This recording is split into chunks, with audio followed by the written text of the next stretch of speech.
You're listening to The Hit List with me, Numi, and I'm joined by Venbee. Hello. Hello. How you doing? I'm so good. How are you? I'm good, thank you. Thanks so much for coming in person. You're more than welcome. So It's lovely. around the corner. Yes, exactly. So we've been playing Messy in Heaven on The Hit List a lot, and we've been loving it.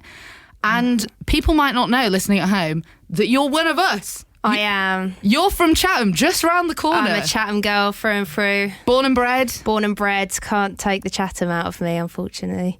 It's never gonna go. But no, I love my hometown. What's your like favourite place or like hidden gem in Chatham? In Chatham, oh gosh, do you know what I like? Do you know down by the command house where the pub is, and you've got like the walk across the river? Yeah, I like that. That's nice. It's nice when you've got a bit of a mental head. Yeah, to have a little Have a moment. with little walk down with the waves. And sometimes stuff. I like to have a nice little Taco Bell, not sponsored, looking at the docks. Docks. How is Taco Bell? I've actually not. Do you know what? Been. Hashtag again, not sponsored. Other tacos are available, but I do really enjoy it. It's very nice. I might. Taco Bell, if you're listening. I enjoy it. Maybe we could do a deal. The next song. Yeah, the next song I'll write just for you.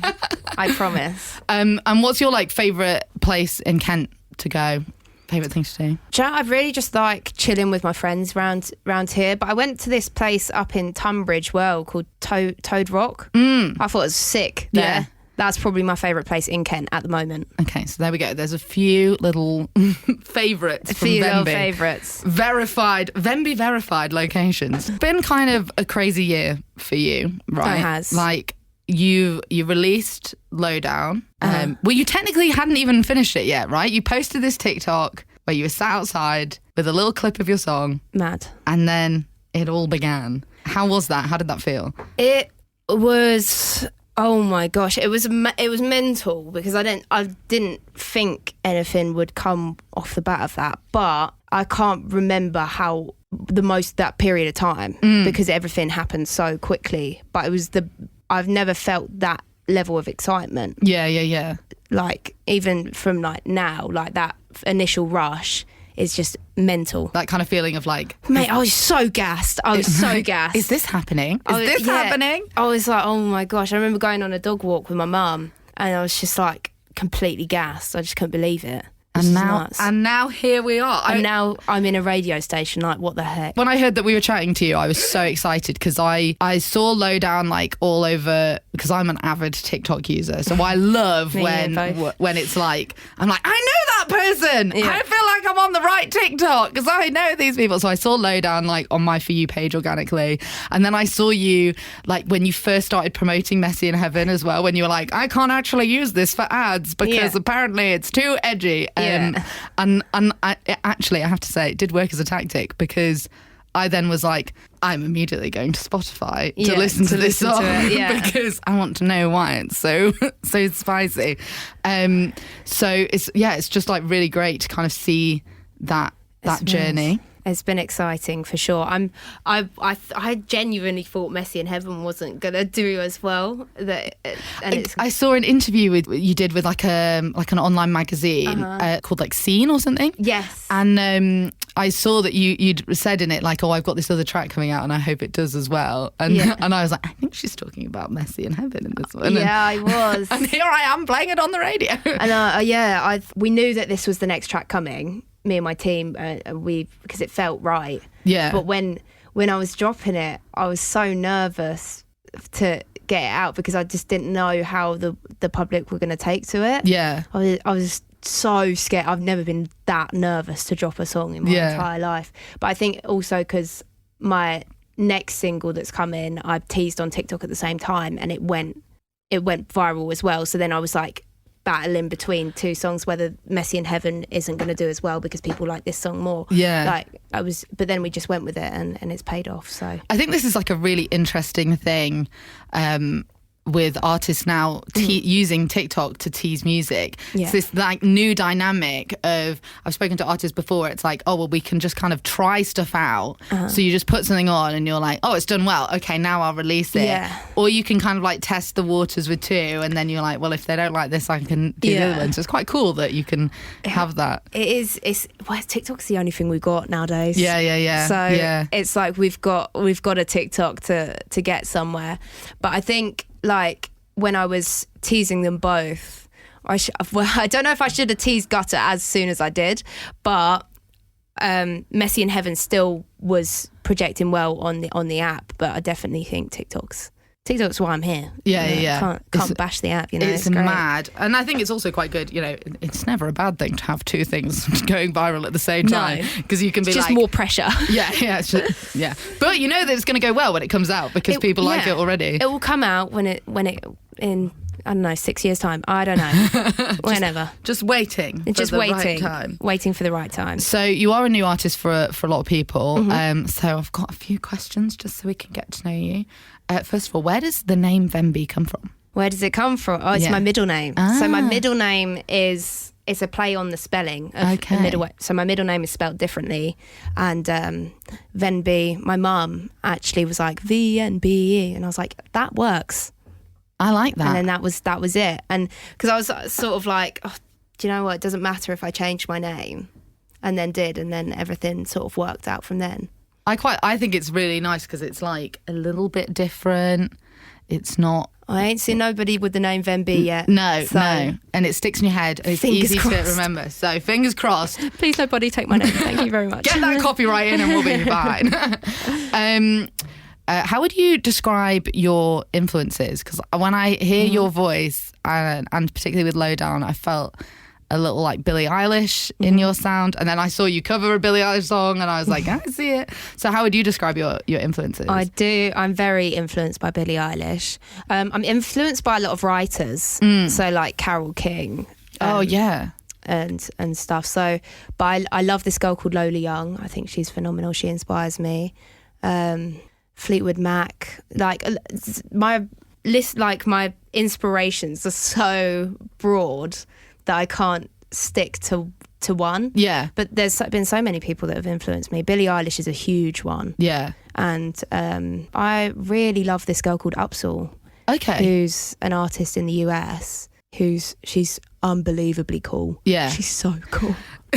I think it's like Billie as well. I think you're very cool as well. We'll get on to I'm you so uncool that it becomes cool. But I think that's kind of like the way to go. I think Billie Eilish is kind of similar as well, like that.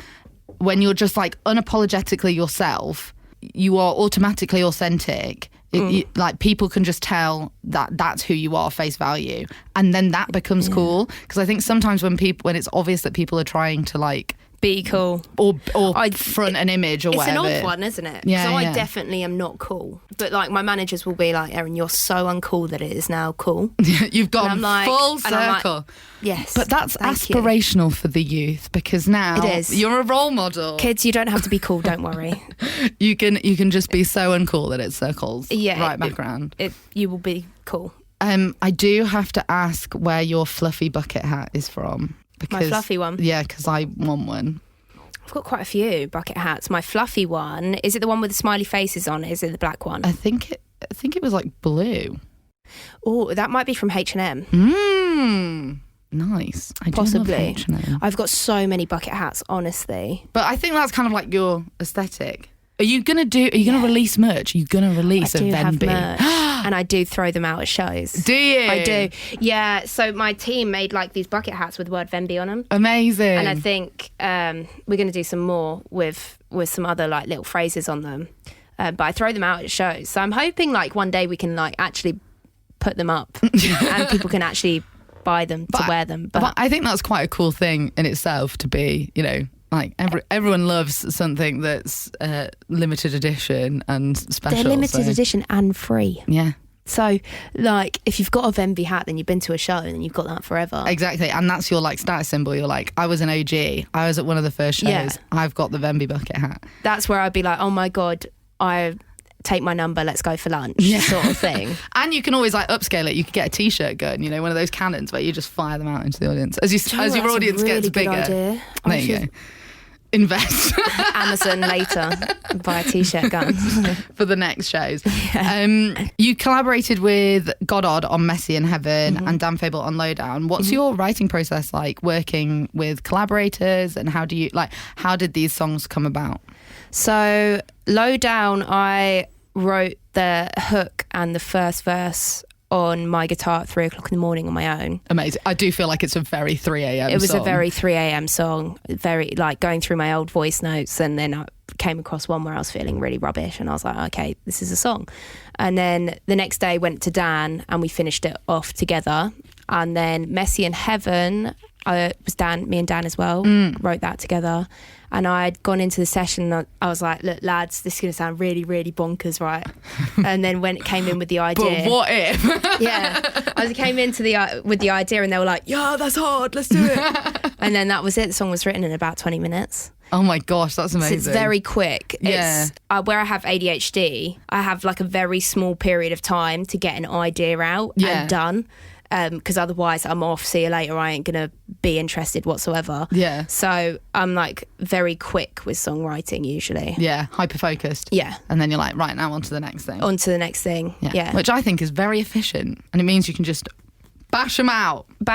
And then team go, that song that you've just done, can we just go get you to redo it? And I'm like, that's out of my 4-hour window. You know? Sorry, I can't do it. We're gonna have to wait for me to cycle around again. Yeah. You have to wait until it starts. Give me a week. Give me 3 years and I'll come back and I'll do it for you. Yeah. I saw in an interview you said a lot of your songs are about nights out with your friends, messy nights out. What's your favourite night in Kent been? Oh God. And is it radio friendly? My mum's in the room. Oh yeah. Oh no. There was one time we did go to, me and my girls, we went to Rochester, and obviously if you know Rochester, you go to casinos. You know casinos, it's not, you know, it's where you go when you've had too many. Yeah. And there's nowhere else to go. And there's nowhere else to go. Yeah. So we had gone out and I had beer fear. I love watching your face. Like, how do I tell this? How do I do this on the radio? I had beer fear walking down the high street the next day. I did get. I don't know how I got home. Yeah, it was one of them. Yeah, nice. But we've had a good few really good nights out. Our best nights, I think, are at Tappington. Nice, to be honest. Yeah, because it's just like it's so my vibe. Yeah, it's like it's just like this gross little den of people that just want to party. It's great. But I had my launch party there, which was fun. Yeah. But yeah, nights out, they did get very leery. I'm having a little bit of a break from partying right now. Yeah. Just to get ready for tour. Yeah. You know, because then you can just go on tour. Yeah. Where's like the weirdest place that you've heard a song in the wild? One of my songs. Oh my God, that's me. Well, I was Halfords was a weird one. Wow. Yeah. That is... My boyfriend's sister was like, Erin, your song's playing in Halfords. And I was like, Halfords? In Chatham? Halfords Chatham? No, Maidstone. Wow. Yeah. Amazing. I've heard it in a corner shop in Chatham before. That was nice. That is, yeah. And it must be quite weird if you're just like going about your bits. Yeah, it's very weird. It's very weird. But I also like secretly love it. I'm not gonna lie. I'm like, yes, that's my song. Yeah, you don't want to be the kind of person where you're like, oh, this is so embarrassing. You want to be there like, yeah. Yeah. No modesty. No modesty. Just like, yeah, that's my, just like getting in, get well, gas. This is me. It's mad. But it's weird when you hear your songs somewhere else. It's just like, how is this my life? Yeah, I think especially now where a lot of the promotion is done organically, with your phone in your house, you're just there in a tracksuit and a bucket hat vibing.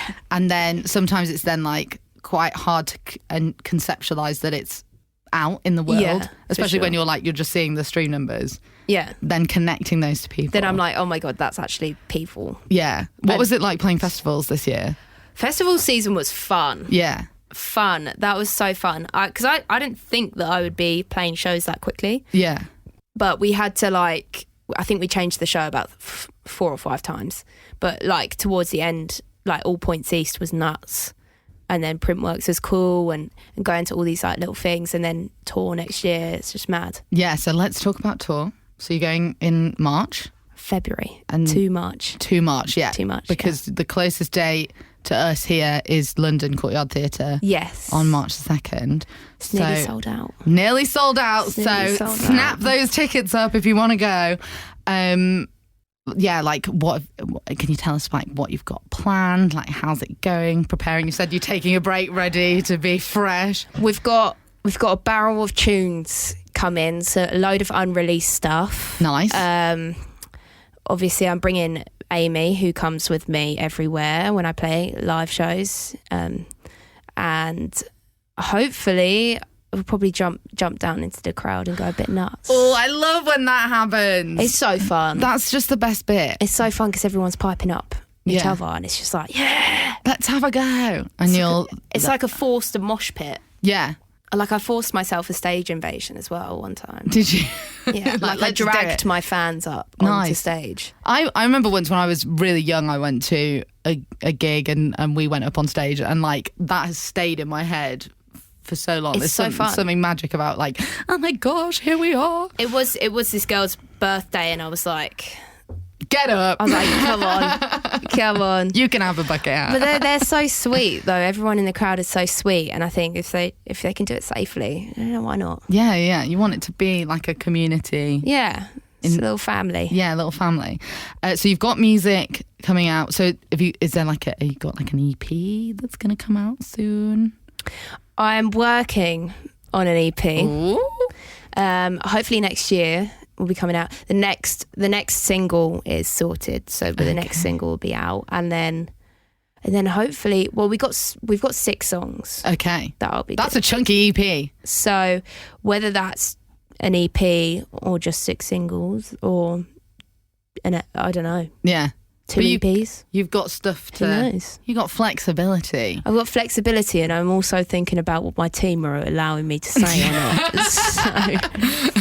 we're going to play a little game that we play on the hit list, which is like a quick fire quiz to get to know you. Okay. So I'm just going to throw things at you. Oh, gosh. And you're going to tell me whether it's a hit or a miss for you. Okay. So first one we always start with is Marmite. I like Marmite, but I can't eat it. It's got wheat in it. Ah. So it's a miss. So it's like a tragic... This is interesting because obviously most people are like very vehemently yes or no, but you're like... No, I do it's like it. it. It's a tragic love story for you. It's sad. Forbidden romance. It's a miss. I'm sorry, Marmite. Rain. That doesn't give me specifics. Are we inside or are we outside? Okay, in rain while you're outside. Hit. I quite like it. And now I want to know rain when you're inside. Miss. I don't like the noise. Okay. It's not the way that I like how dramatic it is when you leave and it's pouring down rain. Everyone's like, oh my God. Running. So, yeah, I feel like I'm in a movie. Yeah. Very cinematic. Starting to celebrate Christmas in November. Miss. Too early for you? Too early. When is it all right? When does Mariah Carey start playing? December 25th, babes. Really? Yeah. You're just not a fan? I just think November. It's not Christmas. Yeah. It's not Christmas. I think like the 25th of November, where it's like a month away. Then I'm 25th of December. You're like, it's one day. It's one day. We go really hard, and then it's over. Yeah. Spicy food. Oh, hit. Be Real. Hit. Yes, I love the Be Real. I love Be Real. Love it. I'm like way onto the hype, especially now where like Twitter's dying. I feel like all social medias, like Be Real's going to be the next big thing. Yeah, I think because it's just minimum effort. It's just great. Like I don't have to pose for anything. I'm just like, this is who I am. This is who I am. Bounties. Miss. They're pretty dead. Are you going to buy the celebration boxes that don't have them in? Do they do that? They've just announced that they're going to do it. I feel a bit bad on the bounties though. Whoever made bounties, I just feel so left out now. Yeah. It's like a hate crime against them. Discriminating against the bounty. But I probably would, yeah. Yeah, I'm sorry, bounty. I agree. The statue of Thomas Fletcher Waghorn. Is that in Chatham? That's the statue in Chatham. The cone guy? Yeah, yes. The cone guy. Have you ever put a cone on his head? I've not. I feel like I don't know how I would reach it. Yeah. How do people do it? How do they do it? And no one sees That's them. a myth of Chatham that I have always needed to know. Yeah. It's because they'll always take it off and then someone will always go and put it back on. And how are they getting up there? How do they do it? Is there just like a secret? Is there? I'm just imagining someone with a ladder in the dead of night with a cone. I reckon. Also, where do they get the cones from? Oh, you can get them on the road though, can't you? They probably nicked it from the motorway. It's like, that's one for Thomas. Oh God. Reality TV. Depends what show it is. I love a bit of Real Housewives of Melbourne from Australia. So it's a hit. Yeah. One of my old flatmates used to love Real Housewives, and she used to watch I think it's so funny. all of the so many seasons. And it's the Australian one for me. They're so aggressively hilarious. They swear all the time. I might have to give it a watch. They really crack me up. But as far as reality TV goes, I don't really watch too much. I watch a good drama series or cartoons. What's your favourite show that you've watched recently? Oh, I watched this thing called From Scratch on Netflix. Yeah. Can confirm, made me cry. Is that a TV show? Is that a movie? It's a series. Is it? Yeah. What, is that Very they fall in love and they make a restaurant or something? Well, the guy's a chef. Okay. Obviously, the trailer made a really big impact on me. The guy's a chef. They fall in love, and some stuff happens down the way, and it's really sad. And it did make me cry. Okay. I do love a Netflix show that makes me cry, so I'm just in my bedroom and the episode ends, and you've got the black screen, and you can see yourself reflected and you're just in tears. Just an absolute mess. Just thanks. 2022 so far. 2022 so far has been phenomenal. Great. Hit. It's just going to keep on going. Yeah. All right, we're going to play your new single on KMFM. Can you introduce it for us? This is my new single, Messy in Heaven. I'm Venbee, and I really hope you like it.